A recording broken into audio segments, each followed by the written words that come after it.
But we are starting, because that's your seat, you know what I mean? Yeah. I'm just telling you. Just try to adjust. Tua is cut by the Dolphins. They take a $99 million dead cap hit. Looks like he's going to find a home in Atlanta. Greg, your immediate reaction, and can Atlanta be sneaky good to really good? Well, I'll start with the second question. Atlanta definitely can be sneaky good to really good. We saw how they ended last year, obviously out of everything, and then they competed for their coach, end up getting fired. Obviously, Stefanski's now taking over. But you get a guy like Tua to ensure that if things aren't going well with Michael Penix Jr., we have somebody that we can turnkey this offense into. I mentioned the left-handed situation. He's another lefty.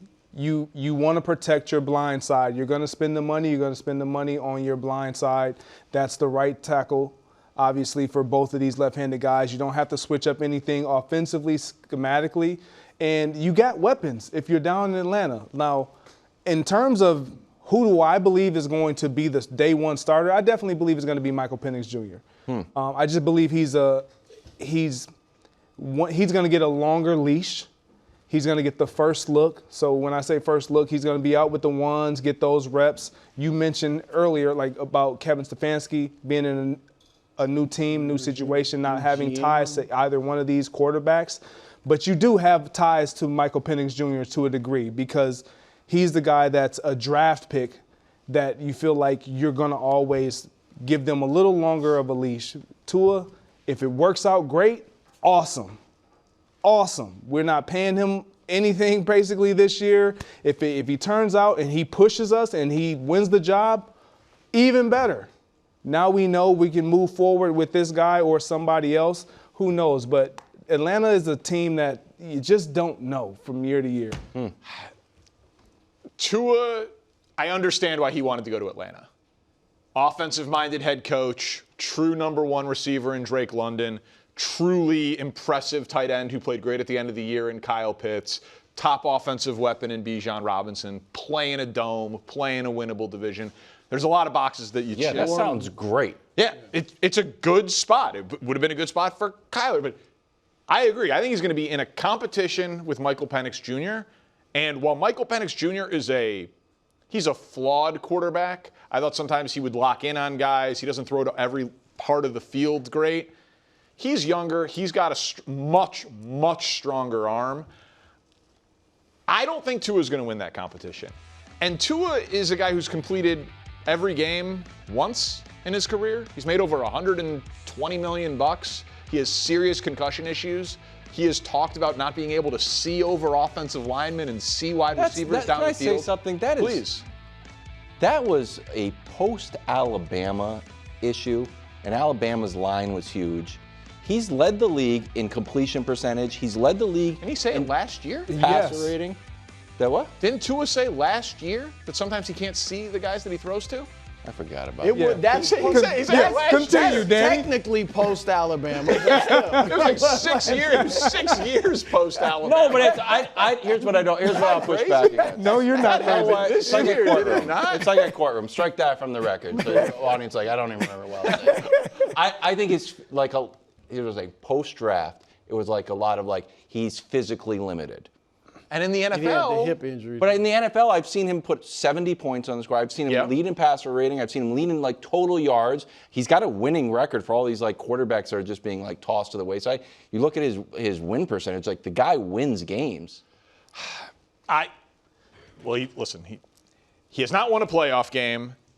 When Mike McDaniel's offense came and took over the league, and he had, at the time, arguably the best wide receiver duo in the NFL, because that was still peak of Tyreek Hill's powers, and Jalen Waddle was a great number two. They had a good run game. Everything was going well. It has been pretty much downhill ever since they had that 70-point game against Denver. I would not want to buy stock in Tua long-term as a starter in the NFL. Yeah. Is Tua going to start 17 games the rest of his career, a full season's worth? I'd probably bet against it. Man, almighty, I'm the only Tua guy. I agree. I think it was a great move for Tua, and I understand Atlanta having interest in him, but And we don't know if Michael Penix is ever going to be better than Tua. Like, he may never have a year like Tua had, 2-3 years ago when he led the league in yards. But if you're Atlanta, and you're right, now with the new regime, I had forgotten about that. The new regime does mean it might just be a straight-up competition. It should be. But they'll want Penix to be the starter. Yes. Not just part of it's because of his age, they draft him, all that. But also, and to some degree, he's the same issue. But if Tua beats out Penix and Tua is your starter, you kind of, like, he's going to get injured, unfortunately. And hopefully it wouldn't have anything to do with his head. But he is just, no team can feel comfortable with Tua as our starting quarterback because of his injury history. I don't think any team ever will commit to Tua long-term again. You can't. A lot of people thought he should retire for his health. So you can't feel – now, Penix has injury issues as well, even dating back to college. So, but I think they would love for Penix to win this job. Can I show you a graphic, Greg? This is Tua's career. And I felt like everyone's was banging on Tua, and I became the Tua guy, and I just haven't been able to shake it. So first 2 years, Remember he was fighting with Fitzpatrick Flores. would come in. Well, no, Fitzpatrick would come in and win the game, and Flores was benching him. And his passer rating was at 88. Then Mike McDaniel comes in. He throws for 200. This is over a course of 3 years. 270 yards a game, 73 touchdowns and 29. That's not just all I don't think it is, but maybe it is. It's all systems. 73 touchdowns, 29 interceptions. Got a passer rating of 102. And then last year he was terrible, but still he still threw 20 touchdowns. I just feel like we have to decide. Once Sam Darnold won the Super Bowl, you know what? We got to judge quarterbacks differently. Different situations, guys improve at different rates. And it's hey, how about Tua? No, actually, he's no good. I saw him be no good last year. I'm 3 years ago he was pretty good. I think the injury variable there is just so big. I mean, when he had that concussion, I remember they immediately put him on IR. And so, rightfully so. Yeah. But some teams, you can come back from a concussion in a week or 2 weeks. They're well, with Tua, it's going to be a minimum of 4 to just be overly cautious. Scary. It's an undeniable factor with him. And then you add in the arm strength, and you add in, and we saw it. He's played differently post concussions because he's not willing to take hits. He's not hanging in the pocket as much, Right. and so He'll go down. That's it. I think that's a huge issue. So my point is they're all connected. That if Tua is your backup, the goal that I've always been told from NFL teams is the goal of the backup is can you go 500 while our starter is down? Right. And yeah, you can definitely go 5. Oh, yeah. Michael Penix sprains his shoulder and misses a month. Can Tua go 2-2? Sure. But if week 1, it's we need Tua to play 20 games for us this year because we're trying to win the Super Bowl in Atlanta. How do you have any confidence going into the year that he can get through that? Fair. I think that's fair. Yeah, so when I look at Tua and I watch him play, to your point, he plays different. He was already, that 3-year span, everything was very time restrictive, meaning he was on schedule like that. I'm talking about the offensive play. You can probably, every single snap he gets the ball and it's out of his hands right away. Everything was on time. He gets the adversity, he gets the concussion, and now if you can't even play within the framework, you're already limited, within the framework of who you are, on schedule, from the pocket, on time, and you're starting to now kind of be a little fidgety and be off schedule, now everything that once was great starts to unravel slowly, and that's what you saw. And I don't know if he can ever be what he was in that 3-year span again. I just don't. And as much as we talk about the Baker Mayfields, the Geno Smiths, and this resurgence of who they are, and Sam Darnold obviously being the poster child for all of it, every quarterback's not going to be that. Right. Yeah. There's not going to everybody's not going to have that opportunity. Now we give them the benefit of the doubt because we've seen a couple guys have success. Most recently, obviously, Sam Darnold. But everyone can't be Sam Darnold now. And I don't know if Tua is going to be that, not because he doesn't have the ability, but because of the injuries and all the other things. A bad sign. I'm the Tua guy. I was just going to say, you're the Tua guy. You go online, it's like, I'm the Tua guy. Just comments, just 0. just you're on your own. No buddy. one's pumped. Maybe just someone like Roll Tide. Like, all right, thank you. Mac Jones and Tua. All right, headed to San Francisco. Give a type. Where Mike Evans, national champ. Winners. Mike Evans joining the 49ers and Kyle Shanahan getting a nice warm welcome from George Kittle, who wrote, "Let's go! Welcome to the Bay!" Misspelled go. George Kittle enthusiasm. I tried my best. Is Evans signing a bigger deal for Baker, losing him, or Purdy gaining him? I would say Purdy, because they've had injuries and he's rarely had a full receiving corps since Brandon Ayuk went out. He lost Deebo Samuel. So now, again, injuries may still be an issue, at least for Pearsall and Juwan Jennings. But those three are a nice trio. And then if Kittle can stay healthy, it's all these ifs. And you got McCaffrey still, if he can still have a good season. Like, that's a nice group of skilled players. And so I feel like, Shanahan feels some pressure probably from himself just to win a Super Bowl. We all know he's a great coach. So they're going for it, and I think this is going to help San Francisco. Look, you hate to lose Mike Evans in Tampa Bay. They still have a good receiver core. And I think, and Evans even referenced that in his letter, about leaving. So I think they'll be, I know you're crushed. I think they'll be fine. I like loyalty. I like cool? statues.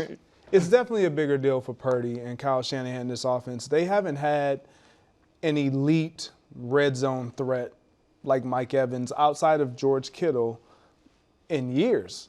And when you look at this offense, he immediately fits the scheme. Like, they're a run-first team, they're an play-action team. He's a big body, physical, he's gonna run block. You're gonna get that type of productivity out of him and effort. He's hungry to win again and prove himself that he's gonna be worthy of this money that you just gave him. And then when you look at his just overall durability of his career, I know he's coming off of injury, but you're talking about a guy that's always been reliable, always been productive. Every single year he's played, when healthy. And with Kyle Shanahan as your play caller, you just have to believe he's going to have a bounce back. If Mike Evans is healthy, he is going to put up numbers. Yep. It's just been who he has been for his entire career. How many touchdowns do you, especially if he's running these like Devontae-esque routes in the red zone of Brock? He's gonna have massive opportunities. He's gonna be schemed, open, and accordingly. This is a good situation for Mike Evans as well as for the San Francisco 49ers, which is probably why they did it. Yeah, listen, it is a little bit of a luxury ad for San Francisco because of the weapons that Brew talked about, but they're trying to keep up in the arms race in the NFC West. And my guess is Mike Evans wanted to be a Buck for life. He had said that in the past when he had re-signed in Tampa, but there weren't a lot of receivers in free agency. And he looked around and he was like, you're going to give a 33-year-old guy coming off an injury season $60 million. Like, Tampa couldn't do this deal because they drafted Ibuka in the first round last year. They've got a lot of money tied up in their offense. They need to spend money on defense. They need to reallocate some resources from offense to defense. We talk about that a lot in Dallas. We talk about that in Cincinnati. We should also talk about it in Tampa. And so you guys have covered the Purdy San Francisco side. I could see Tampa being the team that signs Trey Hendrickson, that takes this money. And I know Wilds doesn't want to talk about it, so I just kind of put that in to upset him a little bit. He's from the area. They need a pass rusher badly. They clearly are trying to win in this window now with Baker, where he still is there and in his prime and under contract. And so if at the end of the day, Trey Hendrickson signs a short-term deal for a lot of money in Tampa, and Baker's like, well, if I could only have one, Mike Evans or Trey Hendrickson, if it comes down to that, Trey Hendrickson's just a much bigger need. Frankly, defense is a much bigger need for Tampa than Mike Evans. He became a bit of a luxury in Tampa because of how good Ibuka was last year. Bucks, Saints, Panthers, Falcons, and four Falcons dead last, but Bucks still favored to win the division, so we'll see. All right, moving on to Kansas City. The Chiefs are signing Super Bowl MVP Kenneth Walker. Mahomes welcoming him in with another short but sweet message. George Kittle-esque, let's go. Spelled go correctly. With two muscles. What does this mean for the Chiefs, Greg? And how confident are you in the Chiefs next year? So this means that they're gonna have a running game. That's what this simply means. They're gonna have a running game. They're gonna lean into who he is as a running back. And as far as my confidence in the Chiefs, Patrick Mahomes on the field and he's healthy, pretty confident. Okay. If he's not, Right. not confident. Let's say he's starting week 1. If he's starting week 1, look, I'm going to give them the benefit of the doubt. It's Patrick Mahomes. I just believe that if he's starting week 1, he's ready to play. Like they would have watched him. I don't think that there's any way they rush their franchise back on the field week 1 and he is not ready. So if he's ready week 1, I'm confident. And the fact that they're getting him other guys on that offensive side of the ball, obviously they need to add more up front in front of them, an offensive line, but the glaring need was we got to get somebody that we can trust, that Patrick Mahomes, when he's on the field under center, he can turn around, hand the ball off, and we're going to get a lot of productivity from our run game. And now you feel like you have that in a guy like Kenneth Walker. So that analysis of the Chiefs is totally fair. In Mahomes we trust. But we also have been doing it for the last couple of years. And if you look at the actual roster, and I know it's impossible to remove all of the AFC Championship games in the Super Bowl, they have a lot of significant holes. They just traded away Trent McDuffie. They did. They got a hole at cornerback. Now they will say, we've always developed our own corners. Okay, let's say that they'll do that again. They have a serious issue at pass rush. They have a serious issue at wide receiver 1. They have a question mark at least at one tackle spot. And they had a question mark at running back.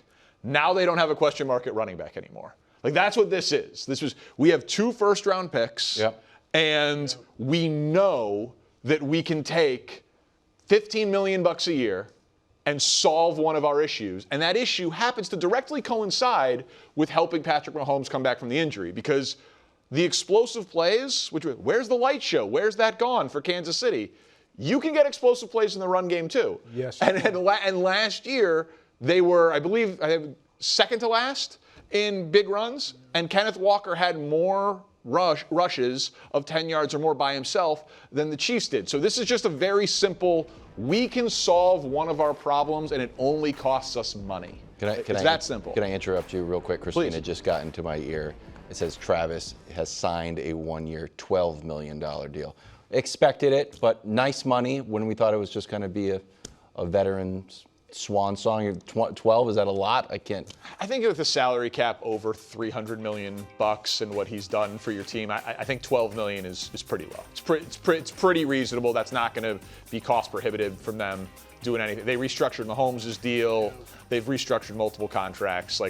They're doing that because they know it's not going to stop them from signing anyone else. And this was, other than for 12 hours on the internet where people were photoshopping Travis Kelce into every jersey. I saw him in an Eagles jersey. Yeah, it was I kind of like that, actually. This was very expected. Well, look, they need to nail the draft. And they have in the past at times, right? That's what they do. That's what it's, I mean, they've had some misses like everybody, but they've been great at drafting. And if they do that again with all these picks, then they can rebuild. But if they fail in this draft, I think, like I was saying, Greg, last week, I could see this year being kind of a down year for them. Not 6 wins, but maybe 9 wins, missed the playoffs. But then next 2 years, I think right now I like the Chargers and Denver better than them. Now, I could see next year kind of being a rebuild year. Mahomes gets back to himself, and then the following years when they kind of get back to being the Chiefs that we've expected. But I'm not predicting it necessarily. I'm just saying if they don't hit this draft, or if those guys are delayed in terms of when they can really contribute, the rookies, then I can see that type of In season. pencil, Greg, won't hold you to it, although Nick will be watching from Tokyo, and he will hold you to it, but I will not. Do you have the Chiefs winning the West? No. No. Do you have them in second place? I don't know what place I have them in right now, but I don't have Somewhere them. between the Raiders and the Chargers. Somewhere between 2 and 4. You got the Okay. Chargers. And 4? Yeah. You got the Chargers. No way. 4? 4 is crazy. I got You to said see between. It's 2 or 3. if Mahomes doesn't make it back. You don't think that they can? Well, he'll be. I'm We're assuming he's back. We're assuming. We're about to drop an Adidas commercial on your Instagram. Oh, yeah. And he's It's going to be dancing. Oh, at yeah. Travis Dancing at the Kelce's wedding. That's what I heard. okay. Jay Glazer said he's coming back. He'll be back. He'll be back. Chargers division, though. Chargers are. I mean, I love everyone's the going to pick the Chargers. All the free agent news going crazy. We've been talking about it all day. So the Dolphins announced that they were releasing Tua, taking the $99 million cap hit, spreading it across 2 years of the post-June 1 designation. But they've already found his replacement in Malik Willis, 3 years, $67.5 million, with about 45 of it guaranteed. Now we think Tua is expected to sign in Atlanta, according to reports. So, Willie, I'll start with you. Yeah, let's do it. Are you buying that Malik Willis makes a bigger impact for the Dolphins than Tua did? Well, I'm intrigued. I don't know if I'm comfortable with it. It's solely because I got the stat right here. If we can throw it up real quick. I'm coming out the gate with the stat. Wow, okay. Like, that's 155 pass attempts in his career, Danny. Yeah. Like, that's in his career, which is why he's 6 starts in 4 years. right. He's never thrown more than 23 passes in a game. So you just gave a man $45 million with that on his resume. It just doesn't make me feel comfortable. So, yeah, is his strength running ball? I get that. I understand that there's a lot of deficiencies. You know, they're not good versus the pass. They're not good running the ball. I just don't know how he helps his team with that resume. That's what I'm struggling with, honestly. So I don't know if he changes the trajectory of who they and what they'll be this year, but he definitely gives them solid play at the quarterback position. Yes, with 155 passing attempts, with not having more than 23. Right. When you understand the relationship and the rapport that's already been established, the know that your general manager and Sullivan and your head coach and Jeff Hafley, they've seen, they know him, not just as a player, but as a man. Been in the building with him, watched him work, scout team offenses. Malik's running it every single day against Jeff Hafley's defense. So I know who he is. And so if I'm going to go out here and pay anybody, I would rather pay somebody that I've seen the progression, I've seen the growth, and I believe that there is still more that he can now build on because of the opportunity and the exposure that we'll give him. Like, yes, it's a no-brainer. So, listen, Greg, I liked Malik Willis a lot. Whenever I saw him play for Green Bay, I was like, how do they?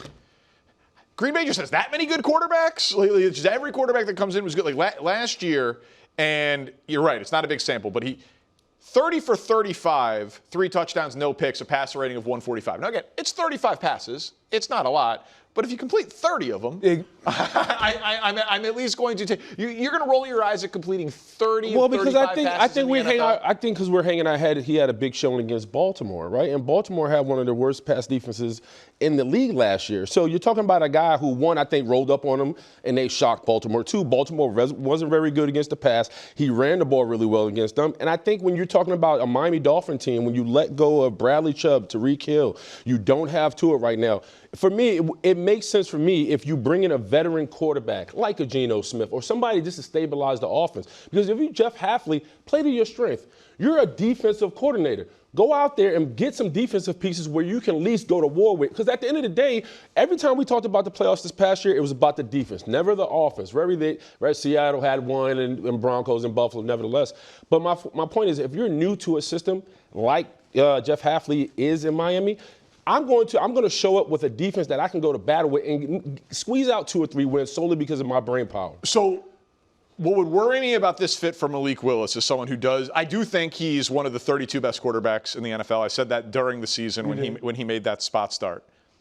And I even at one point did predict that he would go to Miami this offseason because of the fit with Sullivan, the GM, and Hafley. It wasn't that difficult of a dot to connect. But Arizona was reportedly also really interested in signing him. And Mike LaFleur is the new head coach in Arizona. He's Matt LaFleur's brother, so there would have been a connection there. You would have been able to throw to Marvin Harrison Jr. You would have been able to throw to Trey McBride. Like, Miami is so devoid of talent. You showed their offensive line stats in that graphic. You know, Tyreek Hill is gone. Chubb is gone. They keep everybody's leaving as they're retooling this whole roster. What I hope is that this contract definitely guarantees him next year also, because I could see Miami being the worst team in football this year. Without a doubt. And if they're the worst team in football and you get the number 1 overall pick and you can draft Arch Manning, like, I wonder if he just went for the bag, which we would all understand. Money's the motivation. It's $45 million guaranteed, but it is going to be very difficult for you to look good in Miami next year. That's all I'll say. Yeah, I believe it's going to be very difficult for him to look good. There was no guarantee that he was going to look great in Arizona. There's no guarantees in life. I get you. Yeah. The reason why I feel like it made sense is, as a player, when you know you're going into a situation and you have some touch points, you have some individuals within that organization, they actually are making decisions, and they are decision makers, and they are believing in you. That gives me a level of comfort and confidence that, you know what, and assurance. Am I your guy? Yes, I want you. I saw you. We were with you. We're going to make you the one of the pillars of what we're trying to build. When you sell it that way, you understand what you're getting yourself into if you're Malik Willis. Now, his mobility is definitely going to be on full display, and rightfully so. However, you know that you're paying him. It's a lot of money. But in quarterback talks and worlds, this is not a lot of money at all. I agree with you, but I think you talk about the 3 years. You know his strength is running the ball. This man had shoulder issues last year. Like, we watched him throw a football and damn near throw his shoulder out of place doing so. So if you're talking about guys who have to use his wheels, we don't know if he's going to make it through 18 games. 1, because he's never done it, and 2, we don't know if he's durable enough. Well, that's what $45 million will get you. Oh, it feels good. And their win total in Miami next year, 5.5. Expected to be one of the worst teams in the NFL. Let's go to the backyard here in New York. The Giants making a splash for Jackson Dart, giving him another weapon to throw to. Isaiah Likely on a 3-year reported $40 million deal. So, Greg, we know Likely obviously makes any offense better. How much better does this make the Giants? Well, it gives them an additional tight end and a pass catcher, because they already have a young tight end that was making plays for them. Obviously, Isaiah Likely wanted out of Baltimore. Not necessarily wanted out, but wanted a bigger role. He wanted to be a number 1. He wanted to be that guy. Yeah. And you go to a team that is now looking like, man, if they can get another receiver alongside Malik Neighbors, and you got Likely, and you got a young Jackson Dart, this is an exciting feel of an offense. On paper, they definitely are looking and piquing your interest. You know I don't want to say the productivity, because none of them outside of Malik Willis or Malik Neighbors has productivity when they were the guy, but the potential is definitely right there in front of all of these guys, and you want them to be able to grow together. So I think it's a great move for the Giants. It gives them a receiver in a tight end body that you can split out wide and create mismatch situations for, alongside of Neighbors or opposite the field of Neighbors. So I really like this move for the Giants. Yeah, I agree. I like it. Isaiah Likely killed my Steelers for a long time. But what's crazy, he was doing that alongside Mark Andrews. So I agree that he now wants to be the number 1. He's obviously a security blanket. He's going to be a big third down weapon. But I think for Jackson Dart, now to Greg's point, if you continue to give him more weapons, you allow him to be comfortable. Now, they got to show up this offensive line. We talked about it before, Dan, especially that right side, because they hit free agency. But if you John Harbaugh, you have now a guy who you know, 1, and 2, you can trust within his system, who, by the way, knows your system. So now I can sit down with Jackson Dart and be like, hey, man, this is how we did things in Baltimore. This is why I was successful. This is things in between the 20s, especially throwing the ball vertically, while I was able to eat on the seams. I like it, man. It's a win. I do think the Giants didn't use their tight ends a lot last year. I think in the division, I think it was the Commanders and Cowboys who used the tight ends the most. Now he has another weapon. Also think about this. If you're Jackson Dart, this keeps you from running a whole lot, right? Especially when you have a big target sitting in the middle of the field, because now you preserve your legs and preserve your body, which they want to do. Isaiah Likely, for a guy like me who loves the eye test, he should be my favorite player in the NFL. He's never produced. So he's coming off of career lows in catches and yards. Well, he was hurt. Okay, He was hurt last year. Okay. Let's talk about his career year in 2024, Okay. where he had career highs with 477 yards and 6 touchdowns. This man has never had a 500-yard season. And so, yes, he was hurt, and he absolutely passes the eye test. Big, fast, makes some ridiculous highlight plays. Like, I believe that there is a great player in there. And he's young. I think he's only 25. Yeah, he's absolutely, because he wasn't a first-round pick, so he gets up here earlier, and he reunites with Harbaugh, and he should be good in the scramble drill with Jackson Dart. Like, there's a lot to like, but Isaiah Likely's next great season will be his first great season. Right, we are still all talking about this guy on pure potential, which is just, it's interesting because the Giants, that's Jackson Dart is potential. Malik Neighbors looked like an absolute stud, but then he got hurt. Like, they're just banking on a lot of pieces To go right all at the same time, Right. and they might because they're talented, but it's a gamble. Yeah, but again, this is one of the reasons why he kind of wanted out of Baltimore, because He wanted to show it. He was never going to get out of that shadow, clearly, of Mark Andrews, and rightfully so. Mark is a great tight end. Obviously, he's the safety valve for Lamar. And so when you bet on yourself, this is what happens. You get an opportunity, and I believe that they made the Giants, move because they want their offense to be young and they want them to all grow together. We're going to provide you have a young receiver, you have a young running back, you have a young tight end, you have young quarterback. Let's all grow together. Never played more than 60% of the snaps for Isaiah Likely. My guess is that's going to go up after he gets this deal. Thanks for watching. Subscribe here to get more from the show and to check out clips from other shows on FS1.